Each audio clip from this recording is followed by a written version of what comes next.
अब फिर से ये सवाल है, 2 बिल्लियों की लड़ाई में पाकिस्तान आखिर बंदर क्यों बन रहा है? तो इसका रैमिफिकेशन आप जानते हैं? इसका मतलब यह है कि ईरान की नई रिजीम को उन्होंने ऑथराइजेशन दे दिया कि यही नई रिजीम है। इसका मतलब यह है कि ट्रंप पूरी तरह अपने अमेरिका में पॉलिटिक्स में बैकफुट पर चले गए। इसका मतलब यह है कि अमेरिका ने पाकिस्तान को चुना है, रशिया और ये सारी कंट्रीज को दरकिनार करके। पाकिस्तान का ओहदा तुमसे कई गुना, 1000 गुना ऊपर एक झटके में ऊपर चला गया है पाकिस्तान का ओहदा। तो इसलिए जरा अब चुप बैठे, मुंह पे लगाम लगाएं अपने भी और अपनी जो ये आपके ट्रोल्स है। जैसा इस्लामाबाद में ईरान और अमेरिका की बातचीत से कोई हल नहीं निकला तो फिर दोनों ही देशों में एक बार धमकी और बयानबाजी का दौर शुरू हुआ। लेकिन इसी बीच जिन्नालैंड पाकिस्तान दोनों ही देशों के बीच सुलह कराने के लिए बहुत ज्यादा परेशान है, अमेरिका और ईरान से भी ज्यादा। आखिर सीजफायर के लिए पाकिस्तान इतना तड़प क्यों रहा है?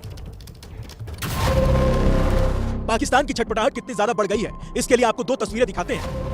पहली तस्वीर पाकिस्तानी प्रधानमंत्री शहबाज शरीफ की है, जो सऊदी अरब के दौरे पर पहुंच तो गए हैं, वो अभी अकेले नहीं, साथ में 2 मंत्रियों के साथ। अब दूसरी तस्वीर देखिए, पाकिस्तान का फील्ड मार्शल असीम मुनीर ईरान की राजधानी तेहरान पहुंच गया है। मुल्ला मुनीर के साथ पाकिस्तान का गृह मंत्री प्रोफेसर मोहसिन नकवी भी है। इन दोनों का स्वागत ईरान के विदेश मंत्री अब्बास अराक्ची ने किया। अब फिर से ये सवाल है, 2 बिल्लियों की लड़ाई में पाकिस्तान आखिर बंदर क्यों बन रहा है? ओसामा बिन लादेन और बड़े बड़े टॉप रेटेड आतंकियों को अपने घर में पनाह देने वाला पाकिस्तान अब अपनी छवि दुनिया के सामने शांति दूत के रूप में चमकाना चाहता है, क्योंकि ये बातचीत अगर फिर बिना किसी ठोस नतीजे के विफल हो जाती है तो पाकिस्तान डिप्लोमेटिक अहमियत तो 0 ही होगी। आतंकिस्तान वाला ठप्पा और गहरा हो जाएगा।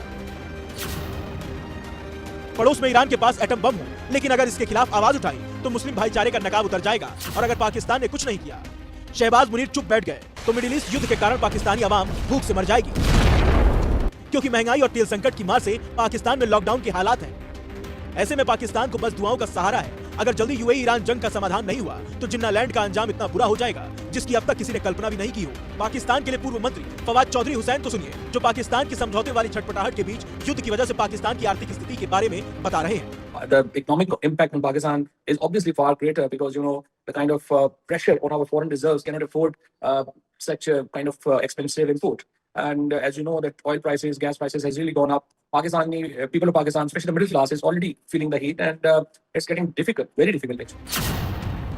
आर्थिक बदहाली से जूझ रहा पाकिस्तान खुद को ग्लोबल प्लेयर साबित करने का दबाव तो है ही, पड़ोसी मुल्क पर 2 तरफा दबाव से भी जूझ रहा है। एक तरफ सऊदी अरब के साथ पाकिस्तान का रक्षा समझौता, तो दूसरी तरफ ईरान जैसा पड़ोसी। अगर संघर्ष बढ़ता है तो पाकिस्तान को किसी एक का पक्ष चुनने के लिए मजबूर होना पड़ सकता है, जो उसके लिए कूटनीतिक रूप से आत्मघाती होगा। जहां पहले से ही पाकिस्तान में प्रधानमंत्री की कोई पूछ नहीं, वहां सभी फैसले आसिम मुनीर लेता है। The decision making right now is with Army Chief, the Field Marshal or CDF, obviously the titles that now have been given to the Army Chief. So at the moment, and even yesterday, if you see that President Trump has actually named General Asim Munir as leader of Pakistan, and he has not even bothered to talk about Shehbaz Sharif. आखिरी बार, भले ही white house Pakistan को एक शानदार host बता रहा है, उसकी शान में कसीदे पढ़ रहा है, लेकिन असलियत तो ये है कि पाकिस्तान की राजधानी इस्लामाबाद के जिस होटल में ईरान शांति वार्ता हुई थी, उस होटल का बिल पाकिस्तान सरकार ने अब तक नहीं चुकाया है। संवाददाता निशांत चतुर्वेदी भी हमारे साथ जुड़ गए। निशांत, डोनाल्ड ट्रंप के जाने का मतलब यह है कि सब कुछ लगभग अब राइट डायरेक्शन में जा रहा है, और अगर डोनाल्ड ट्रंप पाकिस्तान पहुंचते एक टेबल पर दोनों देशों के इतने बड़े चेहरे होंगे तो मतलब यह निकाला जाए कि सब कुछ ऑन वे है, गुड वे है और एक अच्छा रिजल्ट निकल सकता है। सबसे पहले यह खबर कहां से आ रही है? पाकिस्तान से। कौन रिपोर्ट कर रहा है? पाकिस्तान का मीडिया। जब पाकिस्तान का मीडिया और पाकिस्तान ऐसी खबरों को फ्लोट करता है या रिपोर्ट करता है तो पिंच ऑफ सॉल्ट नहीं, सैक ऑफ सॉल्ट देखा जाता है। नंबर 1, इस खबर पे कंफर्मेशन कहां से आना बाकी है? व्हाइट हाउस से। नंबर 2, एर्दोगान से। नंबर 3, सऊदी से, जहां से सबसे लेट में आता है, और मोस्ट इंपॉर्टेंटली ईरान से। इस खबर को, अगर यह खबर आई है तो इसके पीछे की वजह क्या है, अब यह समझते हैं। इस खबर के आने के पीछे की, और इस खबर के आने के रिपरकशंस क्या होते हैं वो भी समझते हैं। इस खबर के आने के पीछे की वजह है ईरान का वो स्टेटमेंट जिसमें उन्होंने कहा कि वो 5 साल के लिए अपना यूरेनियम एनरिचमेंट बंद करने के लिए तैयार थे। ईरान का वो स्टेटमेंट जिसमें उन्होंने कहा कि हमारी बातचीत काफी हद तक ठीक हो गई थी, फिर एकाएक जेडी वेंस को नेतन्याहू से फोन आता है, सब कुछ डिरेल हो गया। ईरान का वो स्टेटमेंट जिसमें उन्होंने कहा कि चलो bring it on, state of Hormuz में अगर आप कुछ कर रहे हो तो हम भी कर सकते हैं, और आज जब ईरान ने स्टेटमेंट दिया है तो बकायदा चीन को जहाज वहां से निकल गए। निशान इससे जोड़िए, इसमें क्योंकि गुलाम अब्बास भी इस चीज को कंफर्म कर रहे हैं। निशान, गुलाम अब्बास भी कंफर्म कर रहे हैं। आई कांट हियर यू, आप क्या कह रहे हैं मुझे सुनाई नहीं दे रहा है। एक चीज में जोड़िए, गुलाम अब्बास भी इसको कंफर्म कर रहे हैं कि शहबाज शरीफ कल सऊदी अरब जा रहे हैं। सऊदी अरब में अगर इस मुलाकात की कोई फाउंडेशन बनती है और अगर वहां से ये कंफर्मेशन आती है तो अगर ये मुलाकात होती है, अगर ये जमावड़ा पाकिस्तान में होता है तो इसके मायने क्या है? निशान, ये बताइए। देखिए, अब आपने कहा कि वो सऊदी अरब जा रहे हैं, वो सऊदी अरब क्यों जा रहे हैं ये समझना जरूरी है। जो रिपोर्ट्स आ रही हैं, यूएई का उनको कर्ज चुकाना जरूरी है और सऊदी से वो और पैसा लेना चाहते हैं। नंबर 1, आईएमएफ की फंडिंग आएगी, जब आएगी तब आएगी, वो सारी चीजें। सऊदी इस पूरे इशू में एक बहुत बड़ा स्टेक होल्डर है। मोहम्मद बिन सलमान के लिए जिन शब्दों का इस्तेमाल ट्रंप ने किया है, उसके बाद सऊदी उनसे नाराज होगा, यह हैरानी नहीं होनी चाहिए। सऊदी इसमें स्टेक होल्डर है, वो चाहता है कि यह युद्ध बंद हो जाए। पहले ऐसा रिपोर्ट किया जाता था कि सऊदी जो है वो चाहता था कि अटैक हो, लेकिन अब यह भी रिपोर्ट किया जा रहा है अलग अलग ओपन सोर्स इंटेल से कि वो चाहता है कि नहीं हो। आप ये कह रहे हैं कि बैठक होगी कि नहीं होगी। अगर ये बैठक होगी तो इसका रैमिफिकेशन आप जानते हैं। इसका मतलब यह है कि ईरान की नई रिजीम को उन्होंने ऑथराइजेशन दे दिया कि यही नई रिजीम है। इसका मतलब यह है कि ट्रंप पूरी तरह अपने अमेरिका में पॉलिटिक्स में बैकफुट पर चले गए। इसका मतलब यह है कि अमेरिका ने पाकिस्तान को चुना है, रशिया और ये सारी कंट्रीज को दरकिनार करके, जो कि उनके पॉलिटिकल इंटरेस्ट के खिलाफ होगा। निशांत, अगर हमारे संवाददाता गुलाम अब्बास भी हमारे साथ इस्लामाबाद से जुड़े हुए हैं, अगर आप उनसे कोई सवाल करना चाहें तो कर सकते हैं। गुलाम, ये खबर की तरफ से ये जो खबर आई है, क्या इसमें अभी पाकिस्तान की फॉरेन अफेयर्स मिनिस्ट्री नंबर 1, क्या इसमें पाकिस्तान के प्राइम मिनिस्टर्स ऑफिस, किसी ने कोई रिएक्शन दिया इसमें अभी तक?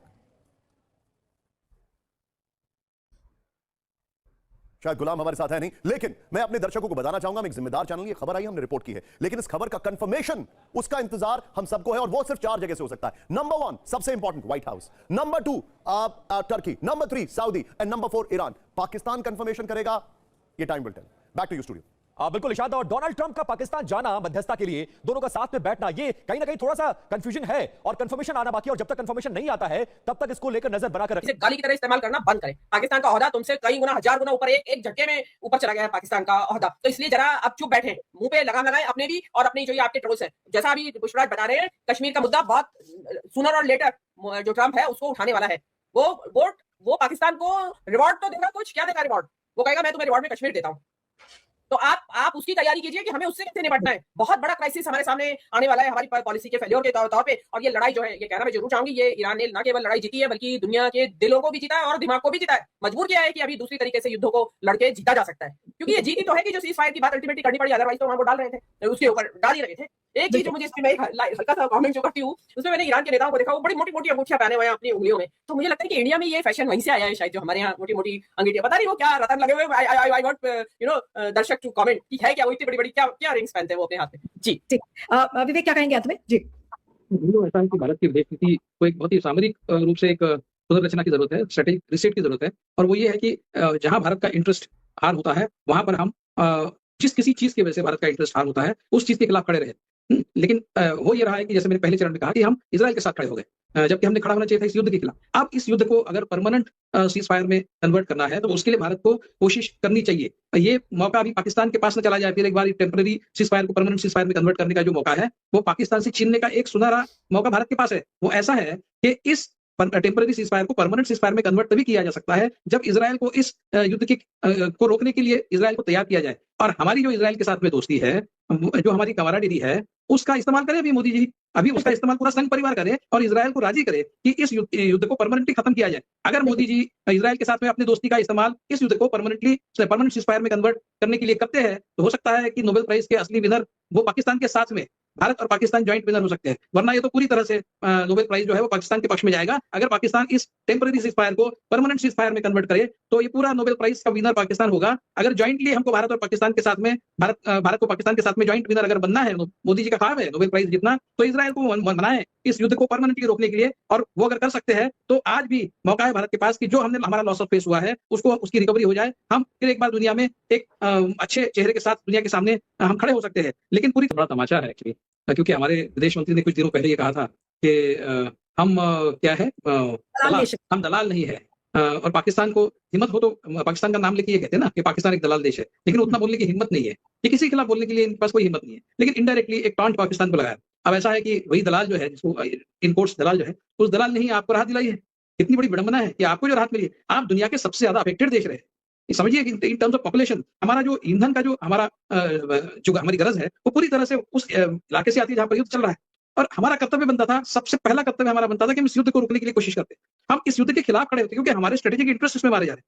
मतलब ये किस तरह की बेवकूफी है कि हम इसमें बिल्कुल इसमें हमने पार्टिसिपेट नहीं किया, इस युद्ध को रोकने के प्रोसेस में हमने पार्टिसिपेट नहीं किया, जबकि हम इस दुनिया के सबसे ज्यादा अफेक्टेड देश है। 140 करोड़ की पॉपुलेशन दुनिया में कहीं भी नहीं अफेक्ट हुई है इतनी जितनी भारत में हुई है। उसके बावजूद हमारे 1 करोड़ लोग वहां पर गल्फ एरिया में रहते हैं जो अफेक्टेड है, जो हमारे लिए डॉलर्स लाते हैं, हमारे लिए रेमिटेंसेस लाते हैं, जिससे देते हैं। इनका पूरा सोशल मीडिया उस पर ही चलता है। तो ये किस हमारे 1 करोड़ लोग वहां पर गल्फ एरिया में रहते हैं जो अफेक्टेड है, जो हमारे लिए डॉलर्स लाते हैं, हमारे लिए रेमिटेंसेस लाते हैं, जिससे देते हैं। इनका पूरा सोशल मीडिया उस पर ही चलता है। तो ये किस एक तो मेरे ख्याल से ये नाक अगर कटी है तो सरकार की कटी है, मोदी सरकार की पॉलिसियों की कटी है, किसी देश की नाक नहीं कटती। 40 दिन पहले ये देश हमारे प्रधान जी जाके तय ईरान करके आए थे कि ईरान को कुछ है नहीं। 40 दिन के अंदर ईरान ने दिखा दिया कि आज वो विश्व की चौथी सबसे बड़ी महाशक्ति है। तो आप अगर चीजों को बदलना चाहते हैं तो 40 दिन में आप बदल सकते हैं। विषय यह है कि क्या आप बदलने की तैयारी है। भारत की नाक नहीं कटी है, मोदी सरकार की निश्चित रूप से नाक कटी है, क्योंकि आज मेरे जैसे हिंदू के लिए राहत भी है और मोह भंग भी है। राहत इसीलिए है कि दुनिया विश्व युद्ध के चौखट से लौट आई, मेरे घर में सिलेंडर अब धीरे धीरे आने लगेगा।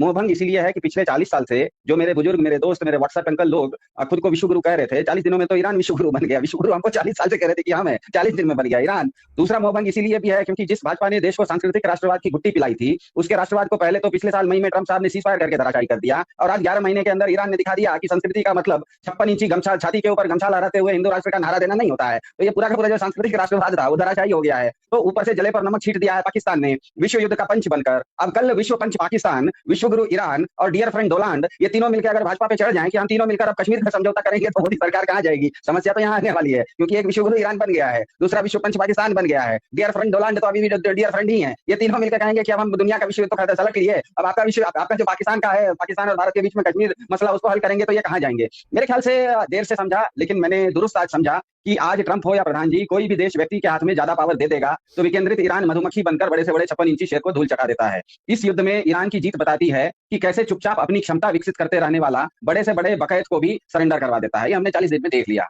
आज भारत का बच्चा जान गया है कि, और ये चीज धन्यवाद देता है बाहर बच्चा, इसका जो धन्यवाद दे रहा है वो ईरान को दे रहा है कि अब हालत यह है कि पुष्पराज जी जैसे लोगों को अब ये सोचना पड़ेगा कि व्यक्ति पर निवेश करना बेहतर है या व्यवस्था पर निवेश करना बेहतर है। भारत को कौन सी चीज बचाएगा, व्यक्ति पर निवेश करना बचाएगा या व्यवस्था पर निवेश करना बचाएगा? पुष्पराज जी को राजनीतिक योजना बनानी है कि मोदी और गांधी के बाइनरी से उठकर 140 करोड़ भारतीयों का टीम इंडिया कैसे खड़ा करें, कैप्टन उसका भले कोई हो। क्योंकि ईरान को हमने देखा युद्ध कि मैं इतना हमला किया, मैंने इतना हमला खाया, तो हो सकता है इजराइल का एक गुप्त तो भारत में जो ये पिछले 15 सालों से हम लोग जेम्स बॉन्डगिरी और इजराइल के मोसाद को अपना हीरो मान के धुरंधराई जो हम लोग कर रहे थे, वो धुरंधराई अपनी जगह पर है, लेकिन उससे आप युद्ध नहीं जीत सकते। गुप्तचर आप किसी को, वहां के खमेनी को आप क्या कहते हैं, छुपके मार सकते हैं, एक आध कैप्टन को आप मार सकते हैं। तो एक आध विकेट ले लेना का मतलब ये नहीं होता है कि आप मैच जीतते हैं। मैच, टेस्ट मैच जीतने के लिए आपको सामने वाली टीम को 2 बार मतलब 20 बार विकेट लेना पड़ता है। आप एक आध विकेट किसी को गलती से रन आउट कर दिया तो कहीं क्या मैच जीत गया, ऐसा नहीं होता है। तो हमारे पास ईरान की, भारत की नाक कटी नहीं है, लेकिन ये सरकार की नाक कटी है। और जो भी पावर फॉरेन पॉलिसी का, डोमेस्टिक का एक हाथ में लिए हैं, यही होता है डिक्टेटरशिप में, और लोग बताएंगे इलेक्शन में। जी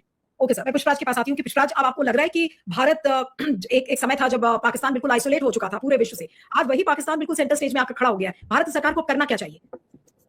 नीलू जी, मैं मौजूदा हालात पर टिप्पणी करूंगा, ना कि वो स्थिति जो एक इंडिया सरकार है। इसीलिए हमें जो मोदी सिद्धांत, जो लोग लगातार कह रहे हैं मोदी डॉक्ट्रिन, उसको बारीकी से विश्लेषण करने की जरूरत है, और खास तौर पर मोदी सरकार की पाकिस्तान नीति को संरचनात्मक रूप से जांचने की जरूरत है। एक तो इजराइल और ईरान के बीच पसंदीदा मध्यस्थ के तौर पर पाकिस्तान ने भारत को पीछे छोड़ दिया है। ऐसा सिर्फ इसलिए हुआ है क्योंकि प्रधानमंत्री Modi, not the foreign policy establishment, क्योंकि प्रधानमंत्री मोदी ने भारत की गुट निरपेक्षता के सिद्धांत से समझौता किया और युद्ध शुरू होने से ठीक 2 दिन पहले प्रधानमंत्री नेतन्याहू को राजनीतिक समर्थन देने का फैसला किया है। ये फॉरेन पॉलिसी एस्टैब्लिशमेंट का डिसीजन नहीं था, मैं अभी भी कह रहा हूं। दूसरी बात, यूएन द्वारा मंजूरी न देने गए और दूसरे राष्ट्र पर हमले का समर्थन करके प्रधानमंत्री मोदी ने भारत के पाकिस्तान ऑक्युपाइड कश्मीर के स्टैंड को भी कमजोर किया है। आपको याद होगा कि जिस तरह से ईरान के ऊपर अवैध रूप से हमला हो रहा है, उसी तरह पाकिस्तान ने अवैध रूप से भारत माता की जमीन पर कब्जा किया है। अगर आप एक को एंडोर्समेंट कर रहे हो, इन वे आप अपने स्टैंड को वीकन कर रहे हो। साथ ही साथ राष्ट्रपति ट्रंप ने कश्मीर मुद्दे का अंतरराष्ट्रीयकरण कर दिया है, जिसकी अनुमति किसी भी भारतीय प्रधानमंत्री ने स्वतंत्रता के बाद नहीं दी थी, ये मोदी सरकार ने करवा दी है। फिर IMF, वर्ल्ड बैंक और EDB पर पाकिस्तान को अरबों डॉलर देने के लिए दबाव डाला जा रहा है अमेरिका से, और उनके जनरल्स को मेजबानी कर रहे किए जा रही है व्हाइट हाउस में, लेकिन हमारे विदेश मंत्री को टाइम नहीं दे रहे, अपॉइंटमेंट दे रहे।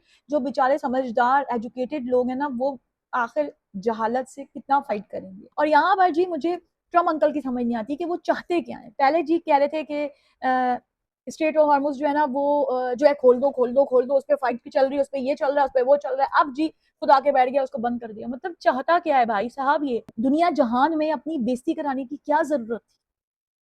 क्या जरूरत थी? पाकिस्तान आने का इनका हो रहा है, और ये 2 दिन यानी कि 24 घंटे बहुत ही इंपॉर्टेंट है। बहुत सारी न्यूज आएंगी, उसकी अपडेट आएंगी। तो प्लीज चैनल को सब्सक्राइब कर देना, एनीशा ऑफिशियल पे मुझे ज्वाइन करो, जो कि इंस्टाग्राम है। ठीक है, दोबारा मिलती हूँ। ओके, बाय बाय, अल्लाह हाफिज।